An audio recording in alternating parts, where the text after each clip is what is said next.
boarding schools. When I hear this word or when I look at this system of boarding school, I come and think that this is just something created by someone to make the parents lose control or lose touch with their kids.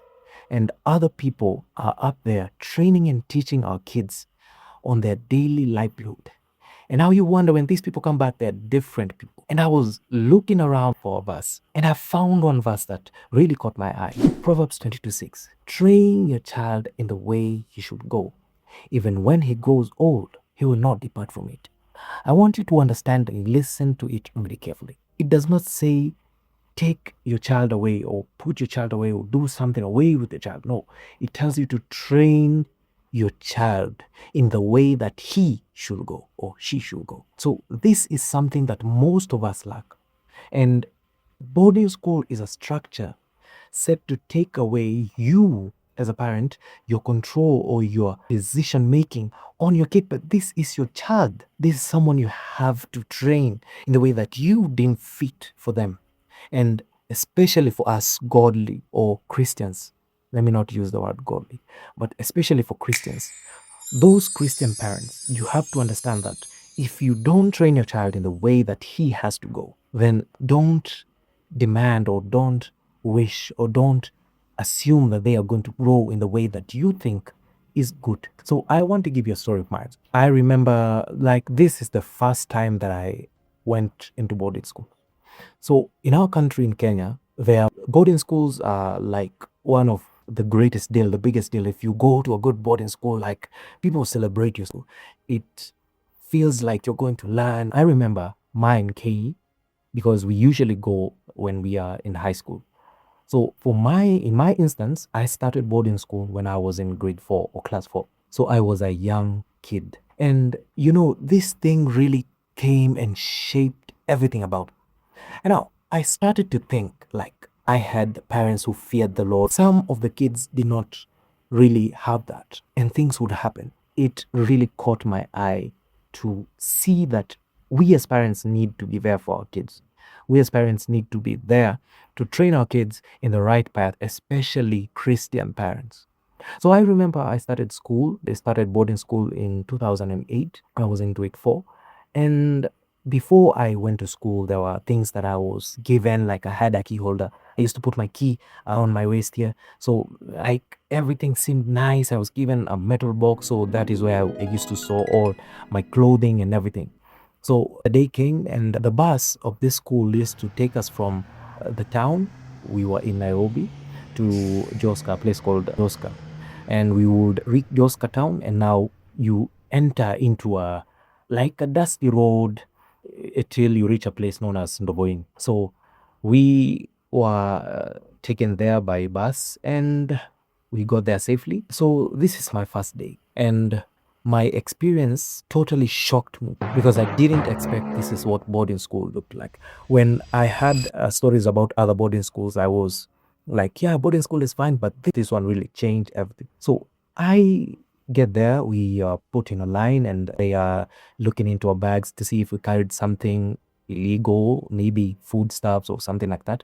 And in that scenario, after that, someone was assigned. So there are people who went there before us, like a year before us. So someone is assigned, like if you want to be a bedmate with someone, like they come and ask you, would you want to, or you just look for someone who you're going to share the bed with, because the boarding school was actually being made at that point, and now they were trying to bring more kids in this. So like we used to share the beds because they did not have enough funds to like accommodate us all with their own beds. So I remember a guy came to me and he told me, his name was Peter, and he told me like, would you like to be my bedmate? And I was like, yeah, I don't have a choice. You've come to me and I accepted. So at that moment when I accepted this, like I knew everything was set. So he took me with my box and everything. We went, he helped me like arrange stuff and just, I put everything, the clothes that I wore on that day, I made sure that they were perfectly stored in the metal box. And I remained with the school t-shirt, the school sweater, and the school short. So after that, it was actually nighttime. We went and took our dinner or supper, and after dinner, you go for evening devotion. So the devotions of prayer, listening to songs, singing, like for about an hour. So I went there and I was just chilling. Like you start feeling homesick because you're a young child and you're away from home. This is the first day you've ever been away from your parents. So like obviously you start missing them. You are in a very far place, like a 3 hour drive from home. And as a kid, obviously you will have that fear, like how am I going to survive? But yeah. So the first day I was there, I was sitting down in the devotion, that time of devotion, we were just listening, singing to songs and just praying and stuff. I did not know how to pray at that time, but you were just there, enjoy. So when I got out of there, I went to the dormitory. So the dormitories are like there. It's a big straight hall, and there are beds placed on the hall. So the beds placed, there are triple deckers. So beside the beds, and in the end, you will find the bathrooms and the toilets and everything. So this was just like a hall, a very big hall, but would like contain like 300 kids. So that is something very big.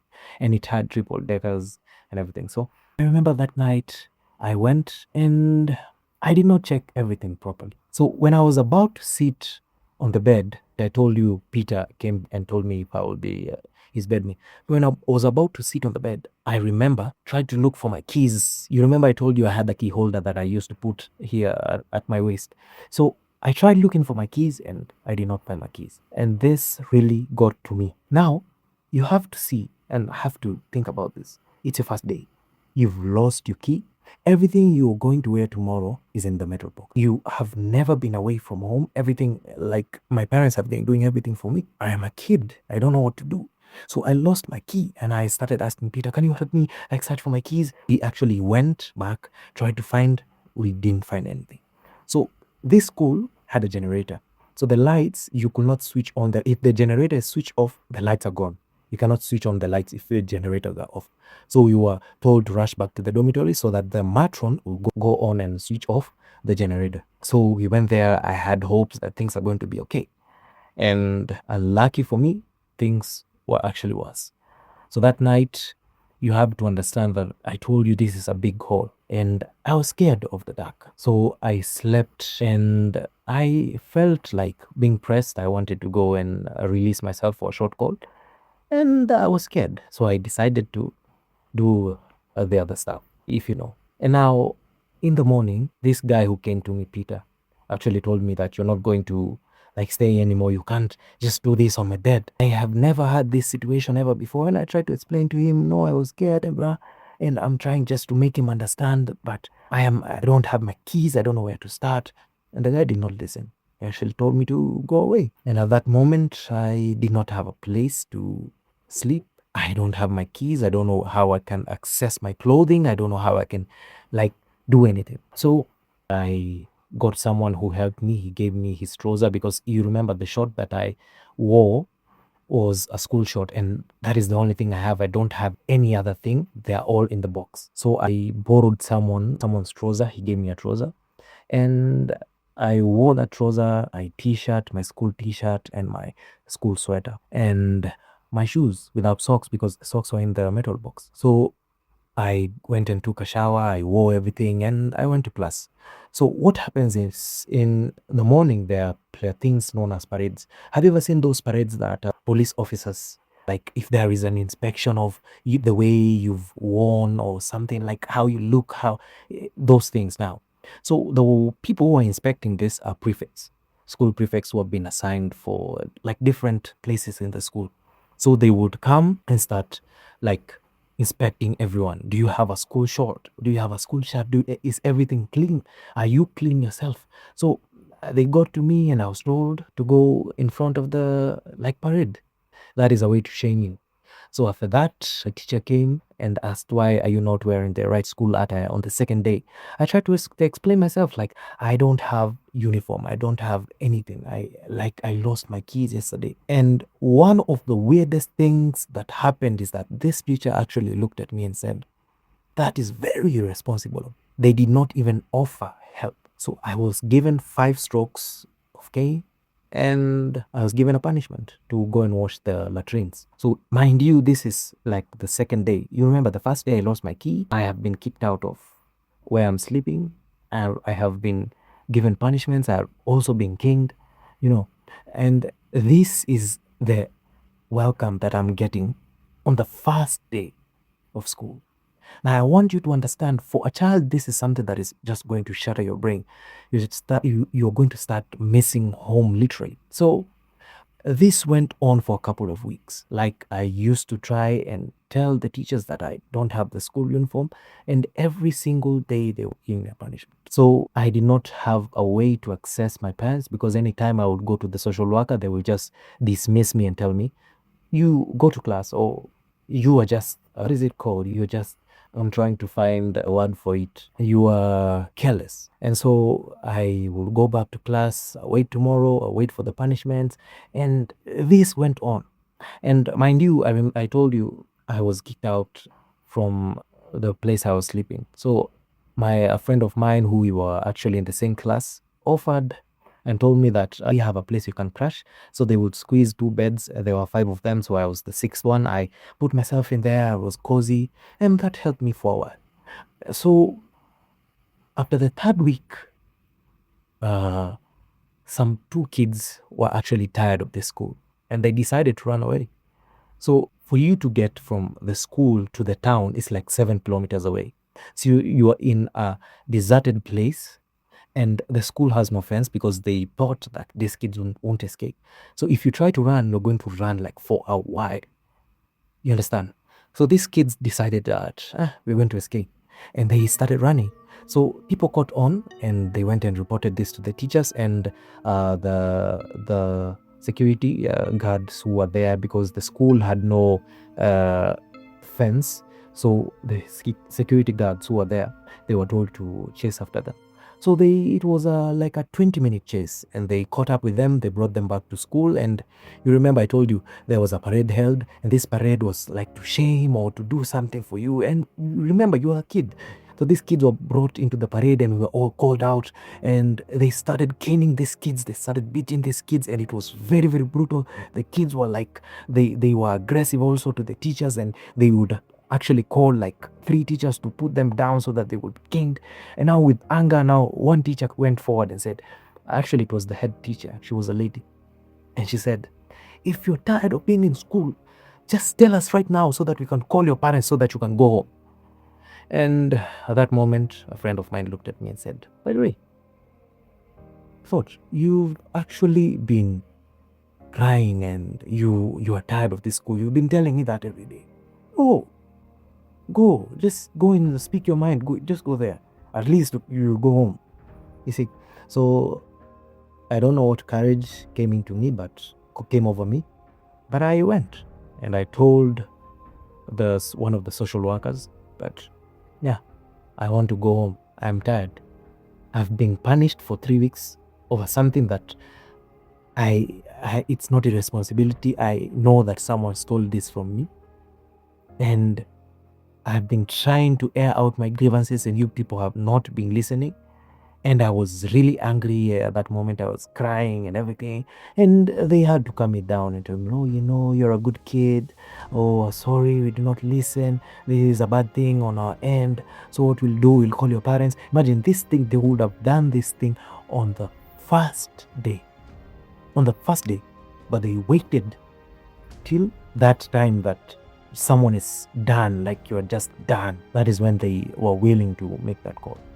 So they called my parents. I was given a key, and when I went to open my metal box, everything was gone. Like, the person who stole the key from me was actually a student, so they would help themselves with my stuff.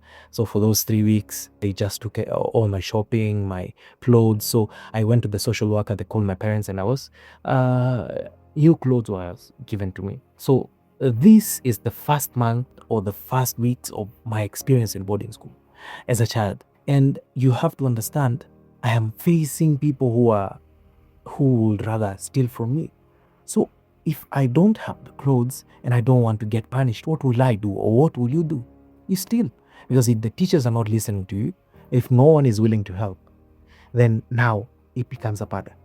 And it's something that I thank God that like I was able, because I was angry actually at my parents for this, and I thank God I was able to forgive my parents, because I went to a seminar that we talked. It's called Men of Purpose, and they talked to us about forgiving our parents of the grudges, all the things that we have in our hearts. So and this helped me, and I was able to forgive my parents for the pain and the torture that I felt, because mind you, this is the first month that I'm experiencing this. You have to understand, I was there for the next 5 years. So things went on to go to just worse. They were just worse. So I always tell parents, you might think that a boarding school is the best or the fit thing for your child. But trust me, most of these children actually get lost or get entangled with things that are not good in those boarding schools. They're away from your grasp. You cannot give them advice. They are shaped by the hardships and the things that they experience. They learn to become cunning. They learn to become weird. They will do things out of anger. And since they are not being listened to, you will find and see things. And these things, you will wonder, like, this child was, like, when they got out of here, they were like an angel. What is happening? What is really happening? So I will get you back to that verse. Train your kids in the way that he should go. Do not let anyone train your kids for you. You're the one who has been given the responsibility to be the guide of this kid. That is why God blessed you, this child, in the first place. And if you take the responsibility that God has given you and you give it to another person to do it for you, they will not do it as God wills. This is going to shape and change them.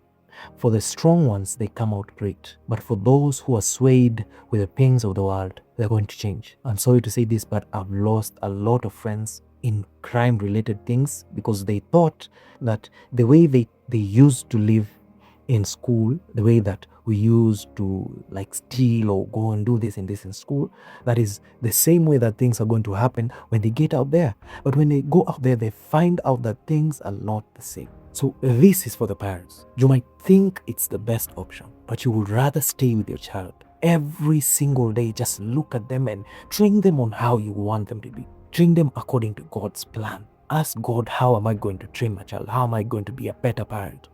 Don't just assume you're a better parent.